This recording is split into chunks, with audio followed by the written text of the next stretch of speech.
Welcome to the 1 Million Years of Joy podcast.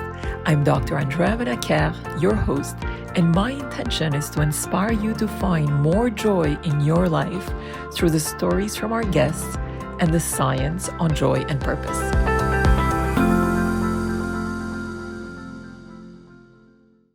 Welcome, everybody. I'm delighted to introduce you to Cindy Hovington, who holds a doctorate degree in neuroscience from McGill University. She left research after having her third child, and she felt there were no reliable parenting resources. She launched Curious Neuron as a blog and then launched an Instagram account, which has grown to over 132,000 parents. Curious Neuron is a science-based resource that helps parents be proactive about their child's emotional health. She's also the host of the top parenting podcast called Curious Neuron and is a co-founder of Wondergrade, a company that creates digital products that nurtures a child's emotional well-being and helps parents create an emotionally comforting home. She has worked with brands such as Pampers and Airbnb and has been featured in media in Canada, US, UK, and France. Cindy, welcome. It's such a pleasure to have you here today. Hi, thank you for having me. So Cindy, tell me about your journey. Before we talk about joy, can you share with our audience more details of what inspired you to become a neuroscientist and then even do all the beautiful things that you're currently doing today? I love that. I love starting there because my journey was very interesting. I started university in kinesiology, so I was studying movement, and I was really interested in learning more about health and how to help people. I've always had this as like the background of like what I do, like what drives me. It's always been about helping people. I think it comes from a childhood of a mother who would kind of push me to help and be part of like community services and support, local services for the community. So I started there and then ended up doing some research with a teacher, Dr. Leroux, and I was fascinated by research and how you could be curious and ask questions and answer them. And that's what led me to continuing and doing graduate studies. I went into rehabilitation, and then from there became very intrigued by the brain and curious about how it functions. And that's what led me to doing my PhD in neuroscience, where I studied schizophrenia and psychosis and how it impacts our emotions and our cognitive abilities. And most of the clients seeing were teenagers, were youth, which led to just my understanding of how the brain develops and how cognitive abilities and emotions develop in a younger person. So beautiful. Since you've started Curious Neuron and the podcast has had such a positive influence on so many parents, has this been a great source of joy for you, or is there more to what you do professionally that is a source of joy?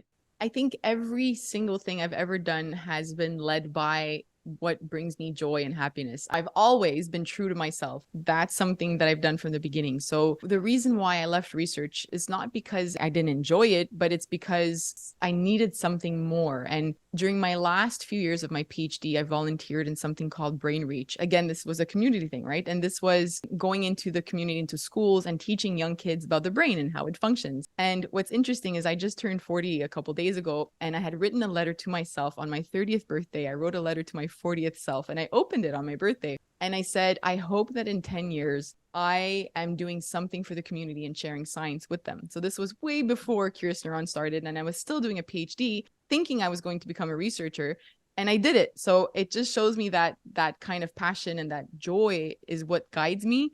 And I still do it now. And yes, every single day, I have never sat down to do work or do anything that I'm doing and felt like, oh, not again. It's always been the joy of helping people and supporting parents. Because as a mom of 3, and this was part of the reason why I wanted to do this and also kind of kept evolving Curious Neuron, is I feel that sometimes it's very lonely as a parent. And that loneliness is opposite of joy. Like it doesn't make us feel supported and safe and seen and heard, and we just need somebody to be there. We need to feel supported, and that does bring us joy. So I'm trying to do that for parents. It's hard through Zoom and the podcast and Instagram, but I think that there are ways to help parents feel seen, and that's my goal with Curious Neuron.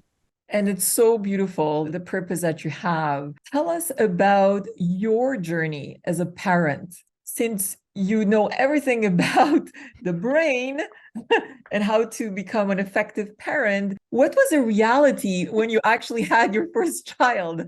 Oh, yes. Yes, there was definitely that moment of reality. So I went into parenting very naive and thinking, well, I understand emotions. When my kids have tantrums or big emotions, I'm totally going to get this. I've got this. I mean, I had a child and I wasn't really nervous about the parenting part. It was just more of the logistics of it. Like, how do I change a diaper? Because I never did it. But then I had my first child. And by the time my first child was 22 months, I had my second child. And then within like under 4 years, I had three kids. And that's when it all hit me. I was kind of powering through parenting with one baby, another baby. Oh, I got another baby. And then it just hit me that I had three babies at home, two in diapers, three very small kids, all at home with me all day. And that was before the pandemic. And I was just overwhelmed. And I realized that it didn't matter the research that I knew, nothing really mattered in that moment, because what hit me is my mental health, and my mental health quickly deteriorated around the time that my third was about 3 months to about 6, 7 months. And then the pandemic hit. But then for me, it was a realization of I need to work on myself. And that's when Curious Neuron changed and evolved, because I was giving parents advice about their children. I was saying, hey, here's what you need to do with your child. Here's how you can help your child with their behavior. Here's what it means when they do this or say this. But I never focused on the parent. And that's when I realized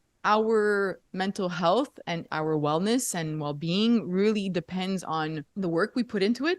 And I had not put any of the work into it. I had three kids and just forgot about myself. And now in retrospect, realize how important it would have been from the moment I gave birth to the first child to say, I matter too. I need to remember that and remind myself constantly. And I would have been better at parenting in those moments if I would have remembered how important I was in that parenting equation. Like, it's me, I matter. So it's after my third and once the pandemic hit and my husband was home that I had to rework on myself and relearn what it meant to be me, Cindy, as a mom of three, because I hadn't even had time to solve that. Everything was so fast. Oh, I can imagine. I admire your resilience in the I don't know if I process. didn't feel resilient after my third, but yeah, it was an eye opener for me. And that's truly when Curious Neuron switched to a very compassionate based approach to parenting and curious. That's the reason why I called it Curious Neuron. I think that we have to keep being curious. Kids are so curious and it's beautiful to watch them that way, but we have to do that too. We have to be curious and compassionate with ourselves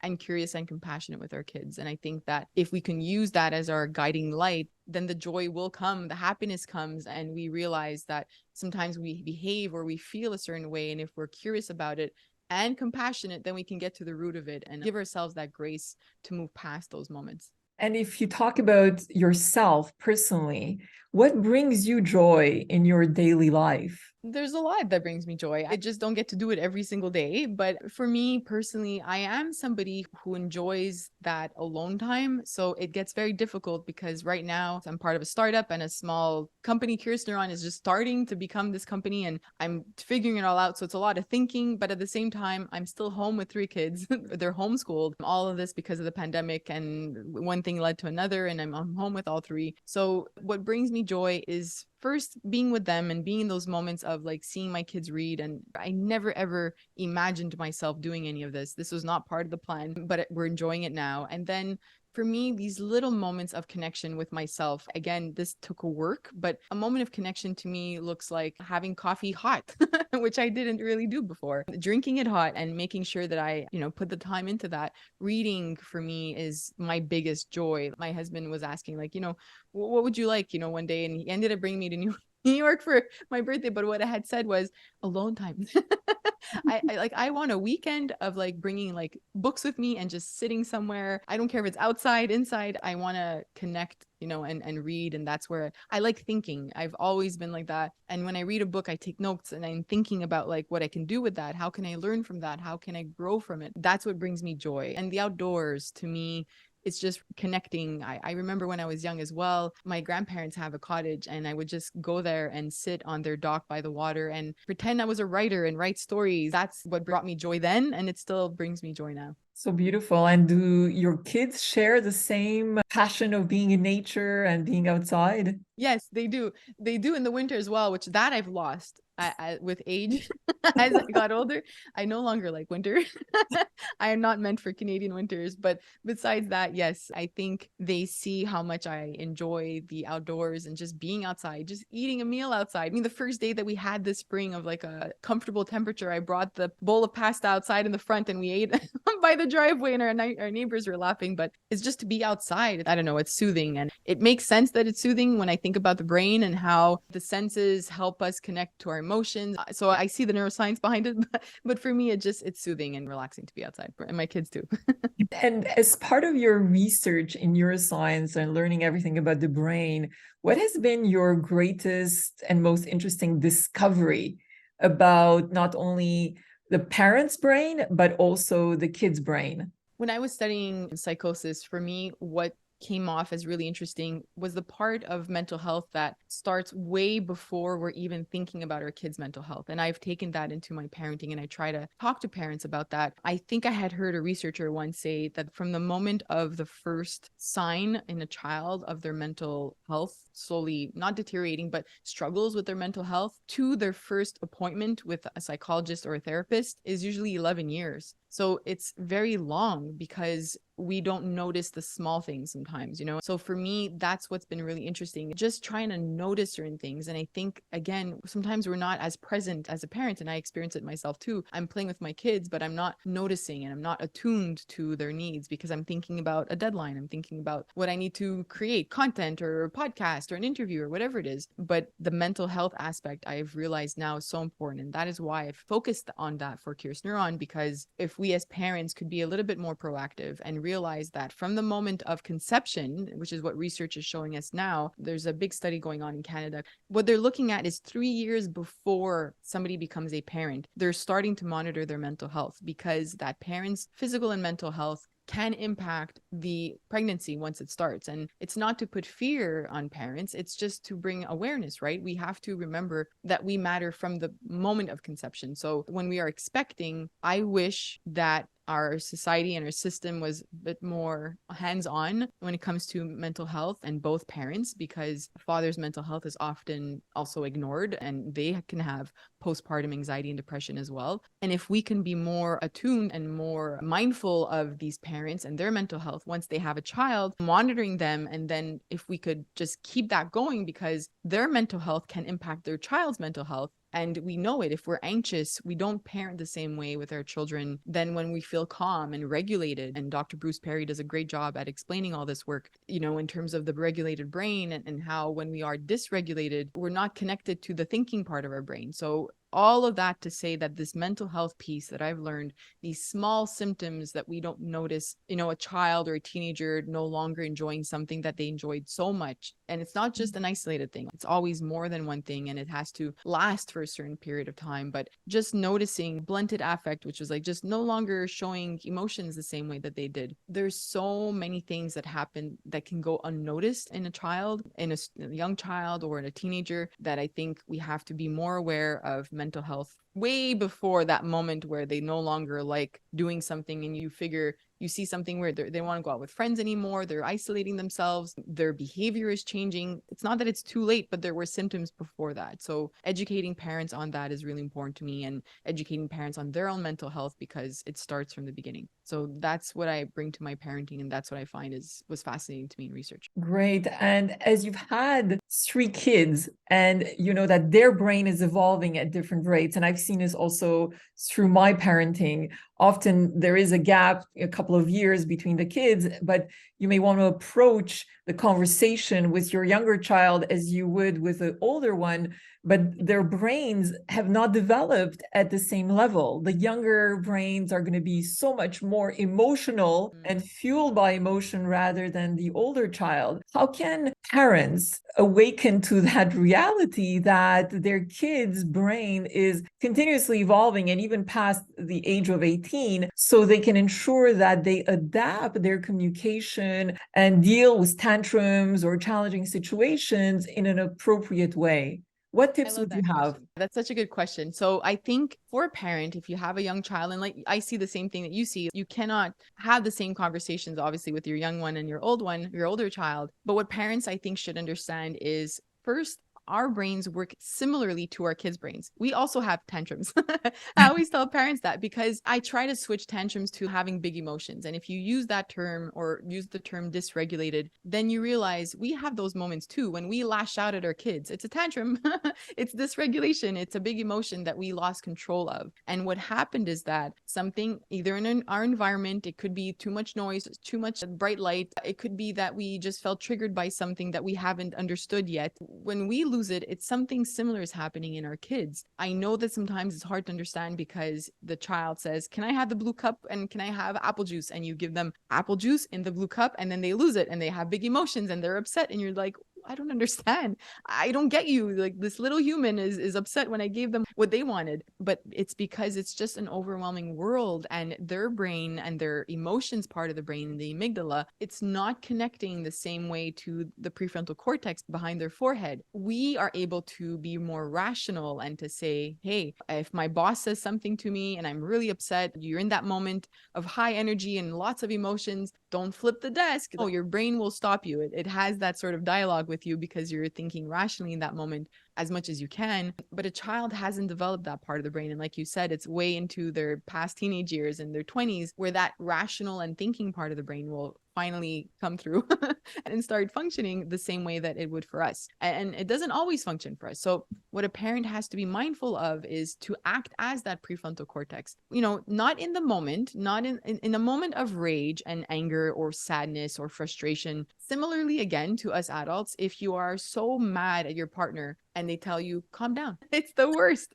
It's not going to help. So you picture it as this sort of mountain. When you are at the bottom of the mountain, you are completely regulated and calm and you can focus and you can think and process things. Once you start climbing that mountain of emotions, then you're slightly dysregulated. So is your child. Maybe you're noticing lots of energy. That's dysregulation. That's an emotion you have to help them with. Maybe you're noticing that they're starting to snap or their sentences or phrases, the tone has changed or something has changed with their sibling. They're starting to climb up that emotion mountain. That's the time to kind of be their guide for them, and say like, I've noticed maybe you're feeling frustrated now, or I noticed your tone changed a little bit, or I do with my kids. I put my hand on their heart and their chest and I say, can you feel that? You're really excited right now. You've got a lot of energy. Maybe we need to do something to like bring our heart rate down a little bit. Let's read a book or let's do a puzzle. We are thinking out loud for them because their frontal lobe isn't working that same way. And the more we can do that, the more we can stay calm for them, the better it is for them to understand, okay, I thought this moment was stressful, but it's not as bad as I thought it was. And here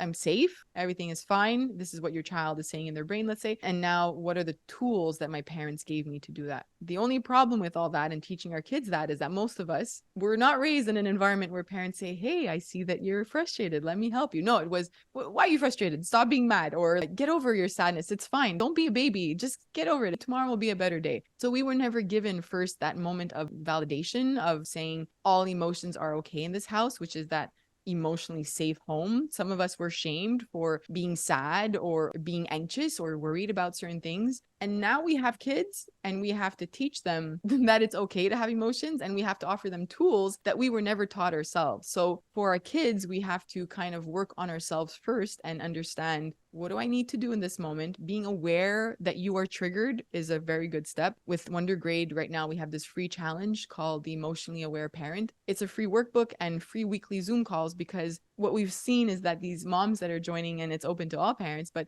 so far these moms are saying, I never realized that at 4 or 5 p.m. that I was yelling so much, and it's because of the noise around me. Like I didn't realize I needed to bring the level down, but now I'm more aware of that, and things are a bit better with my kids' behavior because I'm not yelling for no reason. It's just that moment. So when it comes to tips for our kids, it starts with us, and then offering them that safe space to express emotions and the tools that they need to express those. And it's always developmentally appropriate. You can have a 3-year-old say that they're frustrated. It's appropriate. You can expand their language around that. But it is important to do the work soon, like when they're young. Those are great tips, Cindy. Absolutely love them. Have you also explored the teenage brain, and any tips for parents that may have teenagers that they're dealing with?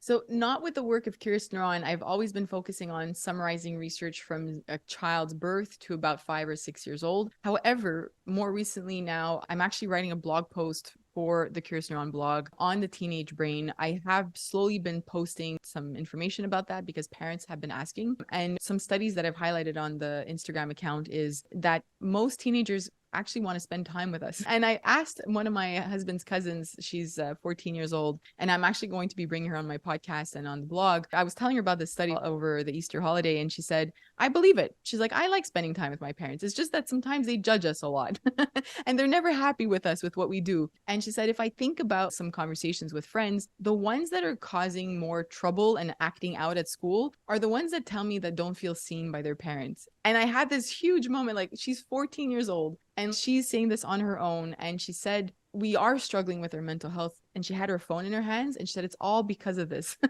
And I am trying to share information as well with the research because we do have to be mindful of the amount of time a child is spending on their screens, and it is impacting their happiness and their mental health. There's another study that I had reviewed on Instagram, and it had to do with a group of parents cut down the amount of time that a child was spending on their phones or screens down to 1 hour. And within, I think it was 2 weeks or 3 weeks of doing this, they noticed a huge increase in how the child was feeling mentally, their happiness, their sense of confidence and motivation. Everything had changed within 2 to 3 weeks, I believe, after bringing down the time to 1 hour. So it's not that we have to stop it completely, but if we are mindful of this, then we can lower or diminish the time that they're on it and see an impact. Another study that I highlighted today actually on Curious Neuron was with teenagers and the amount of work that goes into helping them develop talents. It was a study done in Asia, and they were looking at this culture in particular that tends to put a lot of focus on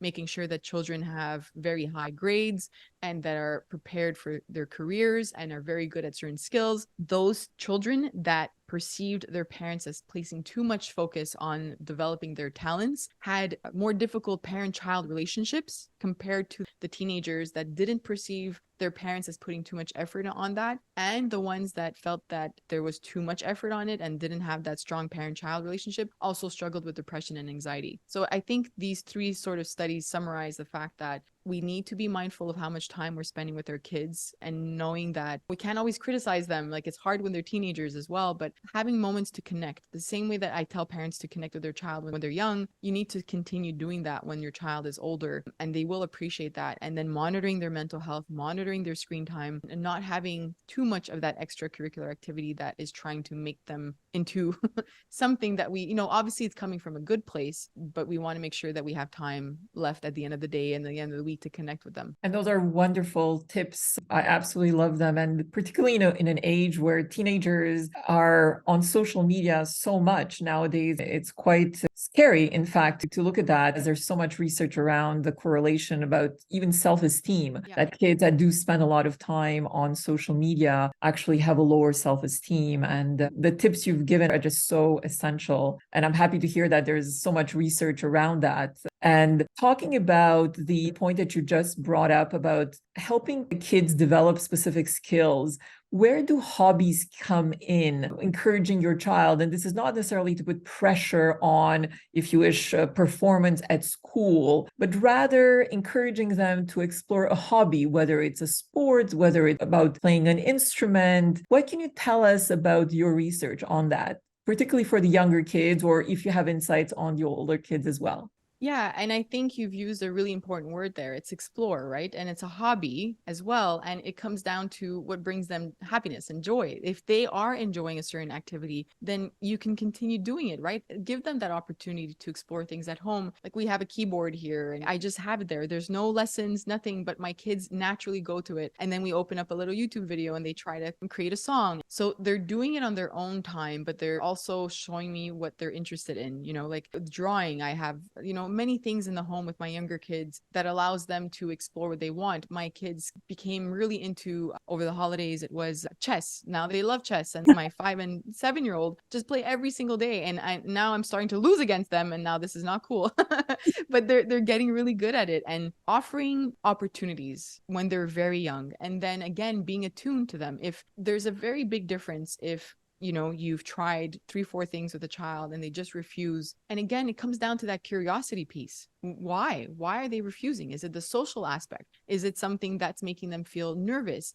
Are they not feeling good enough? Are they worried about what other people think? There's always an opportunity for learning once we connect with our child and understand. Because I think sometimes as parents, it's easy to go towards the discipline or like saying like, come on, try harder, like even at school, right? And it comes from a good place. We want our kids to do well. We want our kids to be good humans and we want them to succeed in life. But there's also succeeding in life. There's a big part that we forget, and that's the social emotional aspect of it. And that starts within the home. So if within our home, we're not offering our children opportunities to speak and to express how they're feeling about something. I had a mom reach out to me, and she had moved to a different country with her kids, and the behavior changed. It was off the charts. She's never seen this kind of behavior. And she offered her child the opportunity to say, I'm so mad at you right now. And she had to put her ego to the side and say, she has every right to be mad at me. I took her away from her school, her friends, her sports, her activities, and she feels very lonely right now. But it takes a lot for us as a parent to hear that, because it's like, well, how dare you? How can you say that, right?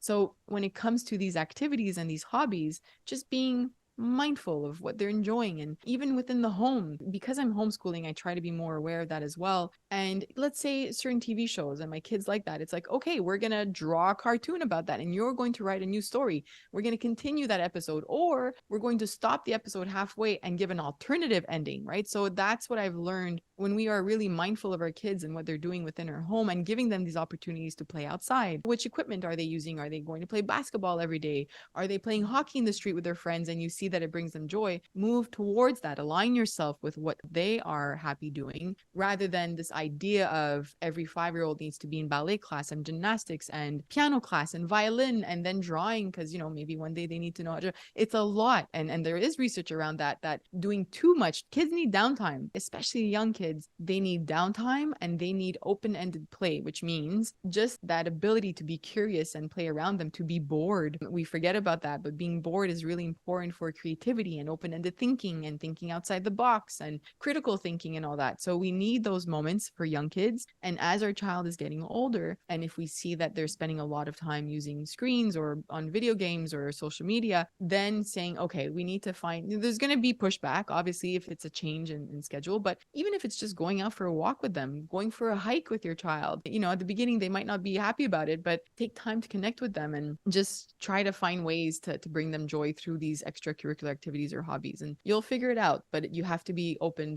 to testing different things. And, you know, the point that you brought up about free time, I've seen this with my own kids, indeed. And sometimes as a parent, we may want to structure their days from morning until night. And the reality is that there's so much beauty in those free moments where they can choose what to do with that free time. And actually, I have seen such tremendous curiosity, and I'm happy you pointed that out, that there's a correlation between boredom that can actually activate our curiosity. And I have seen this endless times from my kids, where actually that free time has led them to create games, write books, and do incredible things with zero guidance from my side or my husband's side. And it's just so beautiful to see that pure creativity emerge, and it's just wonderful. So thank you so much for sharing that, because I think more parents need to hear that in order to also allow their child to show their genius, right? To show their strengths, because often we may dream of our child becoming, you know, to pursue a career or to become good in a specific area. But the reality is that you have to let that genius shine on its own. And yes, we can stimulate it through various ways, but there's also a lot that can be done through their own free time. It's true. And you know, when you think of that schedule that you just mentioned, for me, what I've learned through being home with my kids is I also thrive without a schedule. I need a schedule. We're the parents, right? So we have this internal schedule that we're always following, and it brings me stress. It brings me lots of anxiety. And when I kind of get back into my kids' schedule a bit and say like, okay, this afternoon, forget about what we had to do. Let's just go outside, or let's just hang out together. Even if it's just watching a movie or playing board games together or playing with slime or Play-Doh, whatever they want. I notice that I become less anxious purpose and I become calmer and happier that day. And I didn't do anything like for myself. I didn't go out and meet a friend. I was home with my kids, but I was able to gain joy from that moment of disconnecting from my world. So what a beauty we can offer them as kids to disconnect from the world a little bit and be themselves and be kids. And we can learn from that. I think like we can learn a lot. Yes, we learn so much from our kids. Actually, we think we are teaching them, but the reality is that there's more basically that we can learn from them as well. It's a beautiful, beautiful journey. So, as we're talking about your life journey, if you are to look back at the key milestones that truly have had a huge impact on how you look at your life and how you find joy, has anything shifted and has your view on how to find joy changed when you look at the younger version of Cindy when you were not even a parent, for example? I think as a young, especially a teenager, I struggle a lot with anxiety and trying to please everybody around me. And I had to work on that through therapy. And it's still a work in progress. But for me, joy was about other people being happy. It was never about myself. And I think that's where I really struggled as a parent because I was still doing that. It was about my kids being happy, my partner, my husband being happy, my family, my in-laws, my friends being happy with everything, like just not saying no. So I learned how to set boundaries in my mid-30s, I would say, and how boundaries brought me joy. It didn't bring joy to others sometimes to say no to them and to say it, somebody wants to go out one night and you're like, I'm not in the mood tonight, like I need time for myself today. I would never say that before. I would just be like, sure, whatever you want. Where do you want to go? But now it's like, no, not today. Or somebody says something and I don't agree with them. I'm okay now saying, hey, that's not the way. Those aren't aligned with my values. Or I don't agree with that statement. And here's why. I never, ever did that before when I was young because I needed to bring other people joy and make sure that they were happy around me. So that's one big thing. I think another very big change in my life was the fact that I had been told no a couple times, like you are not good enough. And I used that to really burn the fire, to really like push harder for me because in CEGEP, and this was something that really marked me, I was struggling so much in sciences. And looking back now, and especially now through my therapies, I've been told like there might be signs of ADHD. I just never went for a test, but there were lots of struggles in school and I always loved learning, but I was never good at it. And my mom would just say things like, your brother's smart, you struggle, that's life, that's how it is. You have to study more. She would encourage me, but she'd just say like, your brain is very different. So I kind of just felt that I wasn't smart, but then when I left CEGEP and university and went into grad school, the structure was very different. It wasn't about just reading and writing a test. It was about learning and it was on my own time. And it was about presenting research and data and reading an article and interpreting it. And I had more freedom. And that's where I shined. That's where life changed for me because I was able to be more in my element of like not worrying, writing a test, or it was very different. But I had been told by a dean at a CEGEP, you're just not made for science. You're not good enough. I remember sitting in his office and saying, but I love science. I love science so much. I'm just so curious about it, but I was failing. I wasn't doing well. And when I left that office, I think that's what got me started and saying, not that I'll try harder. I was truly trying my hardest, but how do I move forward with this? What do I do with this kind of information? And then I ended up getting a PhD in science and neuroscience. And it's because I never let go of my passion. It's not that I was not listening to people, but the passion was always there. And the skills, they came after. I just had to trust the path of where I was going. And I think the third thing for me was community. It's been my driving force from childhood, and it still is to this day. I truly believe that all parents should have access to science that will impact how they raise their child, especially when it comes to the mental health and emotional health. And I will continue to use that as my drive and to support the community that way. So those are three things that guide me, are my values, and are because of things that happened in the past too. And talking about community and people that have had an influence on you, this is my final question for today. Who is one specific person that has had a huge influence on your life and on allowing you to become who you are today? It's hard to choose one, actually. Like I think of three people, but the first person was my grandfather. I was raised by a single mom and was extremely close to both my grandfather and my uncle. They kind of took the place of my father who left the family, but my grandfather was always a very warm and nurturing person in my life. And I think when I talk about the values of Curious Neuron and what I try to help parents understand, the curiosity and compassion, it came from him. He was always an ever curious person who was just asking questions all the time. And he would help me with my homework, and I didn't like math and I struggled very much with the thinking process of math. And he would just sit by me and never give up on me. You know, he'd just like sit there and say like, try again. It's okay. Erase that answer. Nope, it's wrong. Try again. And he would never raise his voice at me. He never raised his voice ever at anyone. And he was just so calm and compassionate and nurturing and loving. And so he was definitely a big person in my life. And then I have to say, my husband, it's not an easy life that we're living right now. And he has always been the person to support, say, you want to start Curious Neuron? Go ahead. You want to leave research? Cool. Do what you need to do. You want to become part of a tech startup? Sure, go ahead. I mean, I don't see where you have the time, but if that's what you want, then go for it. And I think that sort of relationship brings me joy and helps me push harder and do the work that I do. So that's a big part of it too. And I just have to say that there's a teacher that I had in university. She was the director of the neuroscience department, Josephine, and she is the one who started this Brain Reach program and helped me be involved the way that I was, and gave me that sort of itch to help the community with science. So I can't choose one. It has to be three. That's actually even better. You've surpassed expectations.